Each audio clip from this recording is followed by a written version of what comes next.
Hey, welcome back to the Disney Plus Everyday Challenge, and today we have Epic Adventures with Bertie Gregory. This is not the first Bertie Gregory special or series that we've looked at. I think we did something about animals he did not so long ago. He does these little mini-series kind of things. This one is, how many episodes? 10? 5. Okay, 5. I just watched one, but these right here at least start out. I only watched one episode. Starts out in Antarctica, the 7th continent. Actually, some friends who actually just recently went there.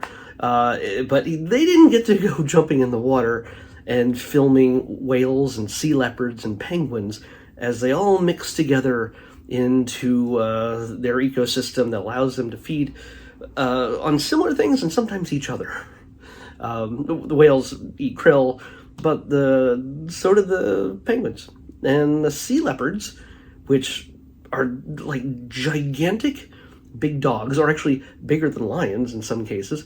I don't know if he meant sea lions or just lions, but if they feed on penguins, so you can put them all in the same mix, and things can get pretty crazy. This is honestly, this guy to get these shots, to get these to learn more about these creatures. The fin whale is the primary thing he was looking for on this trip. They had been slaughtered. This is the simplest word probably. Not even 100 years ago, something like 750,000 whales were just slaughtered on the shores of Antarctica for the sake of soap and margarine, he says. So, yeah, for our convenience, just nearly 1 million gigantic whales. By the way, these things are not small. They're like the length of 2 school buses, at least in many cases, at least the ones that they tend to see. His goal is to try to get to shoot some footage in the water and above of them feeding, and boy, does he get it. In fact, there's a good chance they've broken a record at seeing possibly the largest feeding of fin whales in history. And you're going to see that by the end of the first episode. It's goosebump inducing. It's just crazy. Just imagine the size of these creatures and how they feed. You ever see the type of whale that just sort of has that just kind of expands its underbite kind of thing and just sort of scoops up whatever the water there is and the krill that's within it, and then sort of acts as a sieve, and the water passes through but leaves the krill inside for them to eat.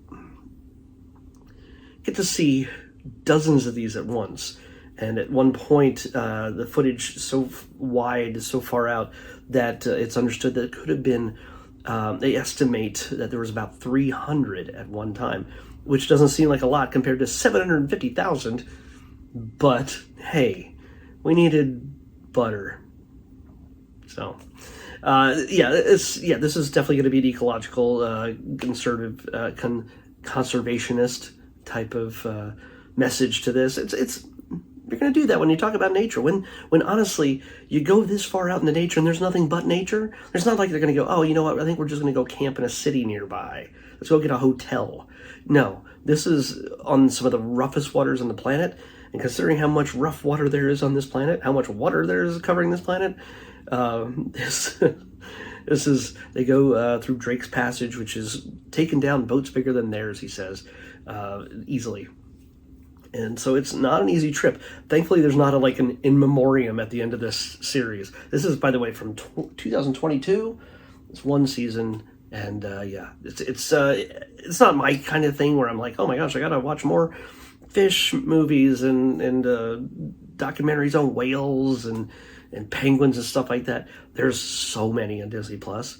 But if you're into this thing, this is a guy who shows a lot of enthusiasm for what he's doing, with a crew that knows what they're doing, and some of the most unnerving, beautiful, but unnerving and unsettling footage is when he's trying to get footage of a sea leopard, and the sea leopard is trying to figure out what he is, and to the point where they had to bleep out some of the words he said when it kind of headbutted him. Yeah. You want to see inside of their mouth? Well, guess what? It gave him the opportunity when he latched his mouth onto the front of his camera lens. Yeah, there's a number of cameramen, there's a number of people diving at the same time, capturing this footage. If this thing wanted to take them out, and it's not like humans are on the menu for sea leopards, it's just that some have died. A scientist was researching them not too long ago, and one dragged him under, bit him, and that man died. So it's not necessarily something you're just going to just do in a whim and they're harmless. No, things can get pretty scary out there. So especially when the water is like 30 degrees Fahrenheit, he can only be in the water for like 20 minutes or so. So this didn't take very long before things got weird, because if he stays in too long, his core temperature goes down. It's dangerous on many different levels, but yeah, it's some good fun. It's amazing footage, especially the drone shots when you just get this high perspective of just these massive creatures and just going, that looks small, and there's a lot of them, but it's sort of like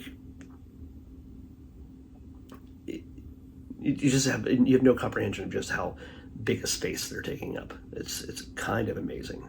So yeah, I recommend this kind of thing for the nature lover. I don't know what some of these other episodes are all about. I guess it's mostly all ocean related. Battle of the Beasts.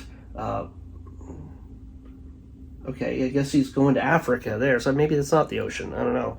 Then he's going to Sharks, Coco's Island, Eagle's Reign. So he's swapping it up. It's the ocean, then Africa, then ocean, then Africa, and then dolphins at the very end. So this is your thing. It's a kind of a smorgasbord of choices when it comes to the creatures he runs into and talks about and shares some amazing footage of. So yeah, I highly recommend it for those who are into that kind of thing. It's not my thing, but that's all right. It doesn't have to be.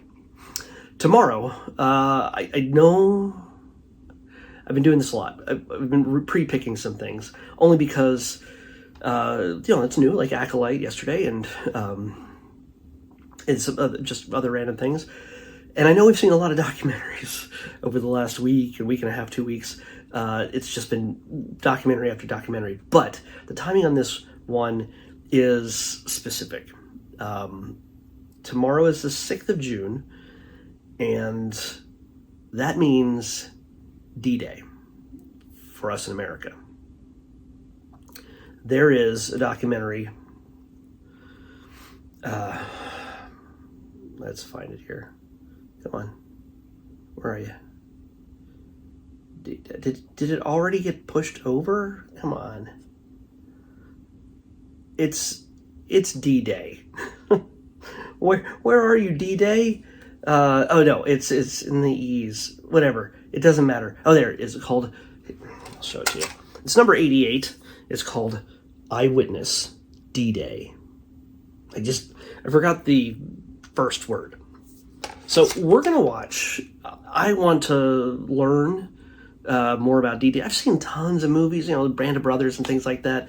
But I want to see a documentary and honor those who made this humongous sacrifice. And again, it's not just Americans either. I'm sorry for that brain fart there, because it's the biggest offensive, from what I understand, if I could be wrong, the biggest offensive by the Allies in World War II that changed everything.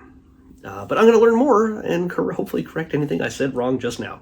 So we're going to be watching Eyewitness D-Day tomorrow on D-Day on the Disney Plus Everyday Challenge. I'll see you back here tomorrow with that. Bye.